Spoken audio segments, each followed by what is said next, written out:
Hello বন্ধুরা, আজ তোমাদের সঙ্গে শেয়ার করছি কাচকি মাছের চচ্চড়ি। খেয়ে দেখো, কিন্তু সত্যি খুব টেস্টি। আমার তো খুব ভালো লেগেছে। প্রথমে কাচকি মাছগুলোকে ভালো করে ধুয়ে নিয়েছি, ধুয়ে জল ঝরিয়ে নিয়েছি।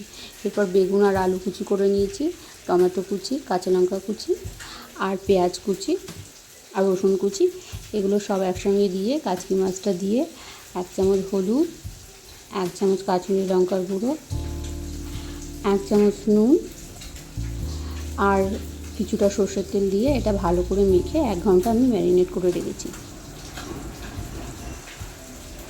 এরপর আমি কড়াইতে সর্ষের তেল দিয়ে দেবো। কড়াই গরম হয়ে গেলে, তেলটা গরম হয়ে গেলে আমি কালো জিরা ফোড়ন দেবো। একটু বেশি করেই একটু কালো জিরাটা ফোড়ন দেবো। দিয়ে এটা গরম হয়ে এসছে, এরপরেই কাচকি মাছগুলো যা আমি মেখে রেখেছিলাম সেগুলো সব দিয়ে ভালো করে নাড়িয়ে চাড়িয়ে একটা ঢাকনা দিয়ে ঢেকে দিতে হবে 5 মিনিটের জন্য। 5 মিনিট পরে এটা উঠিয়ে এটা নাড়াচাড়া করতে হবে যতক্ষণ না এটা গা মাখা একটা আঠালো ভাব আসে। তারপর আঠালো ভাব চলে এসছে, এরপর আমি এর মধ্যে গরম মশলা দিয়ে দিয়েছি।